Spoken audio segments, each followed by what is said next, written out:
Bueno, mi nombre es Juan David Pineda Sánchez, estudio Administración de Empresas. Actualmente estoy cursando el segundo semestre en la Universidad de Cundinamarca.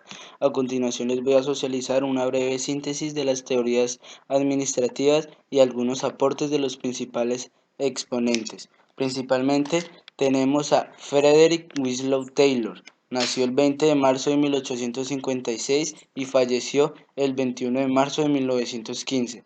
Fue un ingeniero mecánico y economista estadounidense, promotor de la Organización Científica del Trabajo y es considerado el padre de la administración científica. Su interés principal era incrementar la productividad mediante una mayor eficacia en la producción y un pago mejor para los trabajadores mediante la aplicación del método científico.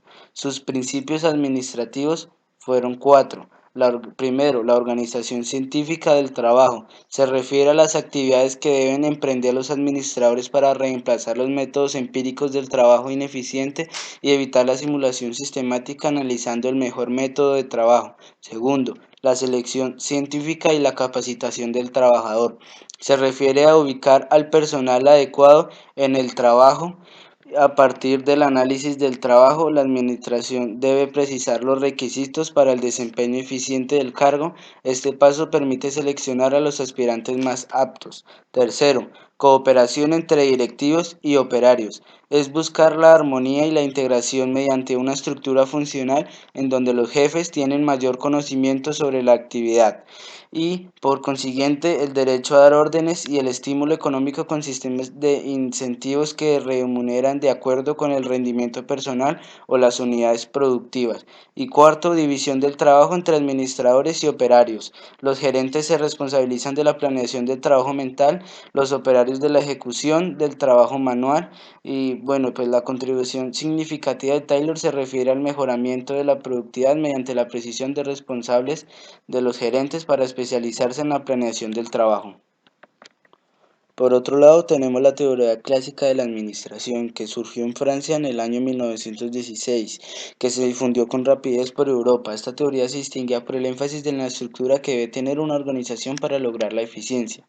Se parten de 14 principios, que el primero es la unidad de mando. Cada empleado debe recibir órdenes de un solo superior. De esta forma se evitan cruces de indicaciones a modo de fuego cruzado. Segundo, autoridad. A pesar de que el cargo otorga la autoridad formal, no siempre se tendrá obediencia si no existe la capacidad de liderazgo. Por ello es necesario tener la capacidad de dar órdenes y que aquellas se cumplan. Tercero, unidad de dirección. Se debe generar un programa para cada actividad. Todo objetivo debe tener una secuencia de procesos y plan determinado para ser logrado. Cuarto, centralización. Toda actividad debe ser manejada por una sola persona. Aunque sus gerentes conserven la responsabilidad final, se necesita delegar a subalternos la capacitación de supervisión de cada actividad. Quinto, subordinación del interés particular al general. Deben prevalecer los intereses de la empresa por sobre las individualidades. Siempre se debe buscar el beneficio sobre la mayoría. Sexto, disciplina. Cada miembro de la organización debe respetar las reglas de la empresa como también los acuerdos de convivencia de ella. Un buen liderazgo es fundamental para lograr acuerdos justos en disputas y la correcta aplicación de sanciones. Séptimo, división del trabajo. La correcta delimitación y división de funciones es primordial para el buen funcionamiento de la empresa. Se debe explicar claramente el trabajo que cada colaborador debe desempeñar. Además, se debe aprovechar la especialización del personal para aumentar la eficiencia. Octavo, orden. Cada empleado debe ocupar el cargo más adecuado para él. Todo material debe estar en el lugar adecuado en el momento correspondiente.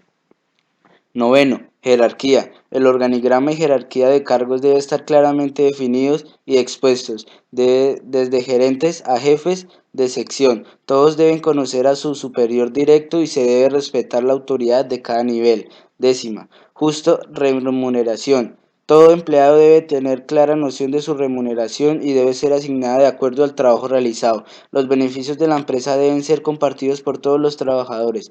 11. Equidad. Todo líder debe ser capacitado de aplicar decisiones justas en el momento adecuado. A su vez, deben tener un trato amistoso con sus subalternos. 12. Estabilidad. Una alta tasa de rotación de personal no es conveniente para un funcionamiento eficiente de la empresa. Debe existir una razonable permanencia de una persona en su cargo. Así los empleados sentirán seguridad en su puesto. 13. Iniciativa. Se debe permitir la iniciativa para crear y llevar a cabo planes dando libertad a los subalternos para que determinen cómo realizar ciertos procedimientos. Junto con esto, se debe tener en cuenta que en ocasiones se cometerán errores. 14. El espíritu de cuerpo. El trabajo en equipo siempre es indispensable. Se debe promover el trabajo colaborativo que también ayuda. Fayol también nos identificó 5 reglas o deberes de la administración, que son la planificación, que es diseñar un plan de acción para el mañana; la organización, que es brindar y movilizar recursos para la puesta en marcha del plan; dirección, se encarga pues, de dirigir, seleccionar y evaluar a los empleados con el propósito de lograr el mejor trabajo para alcanzar lo planificado. Por otro lado, la coordinación, integración de los esfuerzos y aseguramientos de que se comparta la información y se resuelvan los problemas. Por otro lado, tenemos el control, que se encarga de garantizar que las cosas ocurran de acuerdo con lo planificado y la ejecución de las acciones correctivas necesarias de las desviaciones encontradas. También Henry Fayol nos habla de 6 áreas funcionales, que la primera es funciones técnicas, que es la producción, transformación y fabricación. Segundo, funciones comerciales, compras, ventas, intercambios. Tercero, funciones financieras, capacitación o captación y administración de capitales. Cuarto, funciones de seguridad, protección de los bienes de las personas. Quinto, funciones contables, inventarios, balances, costos, etc. Sexto, funciones administrativas, previsión, organización, mando, coordinación y control. Bueno, por otro lado también tenemos a Charles Babbage, que nació en Gran Bretaña el 26 de diciembre de 1791 y falleció el 18 de octubre de 1871. Fue un matemático inglés y científico de la computación. Diseñó y parcialmente implementó una máquina a vapor de diferencia mecánico para calcular tablas de números. También diseñó, pero nunca construyó, la máquina analítica para ejecutar programas de tabulación o computación. Por estos inventos se le considera como una de las primeras personas en concebir la idea de lo que hoy llamaríamos una computadora. Su más conocida obra es La economía de las máquinas y las manufacturas. Apareció por primera vez en 1832 y los 3.000 ejemplares impresos. En general, Babbage recomienda que los datos obtenidos como resultado de una investigación rigurosa deben ser utilizados en la administración de una empresa. Babbage enfatizó la importancia de la división de trabajo, indicando que se podía lograr para aprender una ganancia a través de la especialización, que el tiempo requerido para aprender un proceso determinado podría acortarse considerablemente y que la habilidad adquirida en dicho proceso podría ser aumentada por la división del trabajo. En el área de estudios de tiempos, Babbage fue también predecesor de Taylor. Babbage también enfatizó la importancia del equilibrio en los procesos y el principio del tamaño óptimo de las unidades de producción para cada tipo de producto. Bueno, tenemos a Adam Smith, que nació el 5 de junio de 1723 y falleció el 6 de julio de 1790. Fue un economista y filósofo escocés y uno de los mayores exponentes de la economía clásica.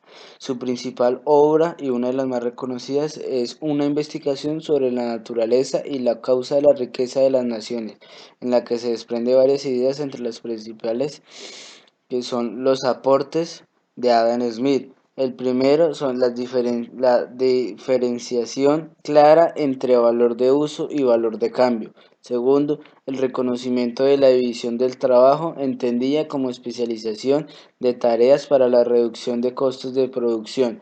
Tercero, la predicción de posibles conflictos entre los dueños de las fábricas y los trabajadores mal asalariados. Cuarto, la acumulación de capital como fuente para el desarrollo económico. Quinto, la defensa del mercado competitivo como el mecanismo más eficiente de asignación de recursos. Bueno, por otro lado también tenemos a Alfred Marshall, que nació en el año 1942 y su fallecimiento no se sabe con certeza. Alfred Marshall se le considera como uno de los padres de la economía. Entre sus principales aportes está el concepto del excedente del consumidor. Él observó que el precio es relativamente igual para cada unidad de una materia que un consumidor compre o adquiere, pero el valor al consumidor de cada unidad adicional decae. Un consumidor comprará unidades encima del punto donde el valor marginal igual al precio. Por lo tanto, en todas las unidades anteriores, la pasada, el consumidor cosecha una ventaja pagando menos que el valor del producto a hacer. Esta diferencia le llamó la excedente del consumidor, porque el valor o la utilidad que ganan los consumidores son altos. Alfred Marshall también introdujo el concepto del excedente del aceptar. Además, estos conceptos también fueron influidos para medir los cambios de bienestar de políticas en el gobierno como son los impuestos. También Alfred Marshall introdujo la idea de tres periodos, los cuales son el periodo del mercado, donde la cantidad de tiempo para la cual la acción de una materia es fija. En segundo lugar, el corto plazo es el tiempo del cual la fuente puede ser aumentada agregando el trabajo y otras entradas, pero no agregando el capital. Y el tercero, que es el periodo largo, es la cantidad de tiempo tomada para el capital se aumentará. Además, introdujo un análisis de mercado donde brindó nuevos conceptos. Uno de los principales es el de elasticidad, así como la elasticidad precio-demanda y la elasticidad demanda e ingreso. Bueno, tenemos a Karl Marx como uno de los principales exponentes de la teoría de la plusvalía. Nació en 1818 y falleció en 1883. Expone que todos los fenómenos históricos son el producto de las relaciones económicas entre el hombre y propinó el estudio de las leyes objetivas que rigen el desarrollo económico de la sociedad. En 1867, Marx publica El Capital y luego sus teorías respecto a la plusvalía, basada en la teoría del trabajo. Las ideas de Marx y Engels promovieron el surgimiento del socialismo y el sindicalismo. La plusvalía es la diferencia entre el valor de cambio de lo producido por las fuerzas de trabajo y la retribución de la misma. Se trataría de una cuenta que en términos marxistas redunda siempre en beneficio del capitalista. De ahí derivada su enriquecimiento, Marx proponga la desaparición de la plusvalía y que es el valor del objeto producido, bien directa o indirectamente, vuelva a su productor. También a través de su obra El Manifiesto Comunista creó el programa por el cual el proletario, clase oprimida mediante la acción directa de destituir el gobierno regente para imponer una dictadura del proletario, condiciones básicas para erradicar los medios de producción, que es lo que genera dicha explotación del hombre por el hombre. John Davison Rockefeller nació el 8 de julio de 1839 en Nueva York y falleció el 23 de mayo de 1937. Fue un empresario, inversionista industrial y filántropo estadounidense que trabajó en el mundo de la industria petrolera, llegando al punto de monopolizar. Fue el fundador y presidente de Standard Oil, una gigantesca compañía que llegó a controlar la extracción, refino, transporte y distribución del más del 90% del petróleo de Estados Unidos, y sostuvo monopolios enteros en inversiones en múltiples países extranjeros. Durante un periodo de más de 40 años, Rockefeller consolidó al Standard Oil como la compañía petrolera más grande del mundo, revolucionando la industria en todos sus niveles y demostrando una extraordinaria e implacable capacidad competitiva. Por otro lado, Rockefeller fue uno de los más notorios filántropos de su época, dedicando gran parte de su fortuna y recursos a numerosas donaciones, fundaciones y programas, siendo el fundador de la Universidad de Chicago, una de las universidades más prestigiosas del mundo, cuna de 87 premios Nobel, así como también de la Universidad de la Sociedad Rockefeller en Nueva York, además de impulsar numerosas áreas de la educación, la ciencia y la medicina. Sus aportes empresariales son tan magníficos como controvertidos, pues mediante astucia, ingenio y dedicación y pocos escrúpulos ascendió en el mundo empresarial, levantó un extenso imperio que se extendió hasta el punto que ninguna otra empresa en la historia ha logrado alcanzar hasta hoy en día.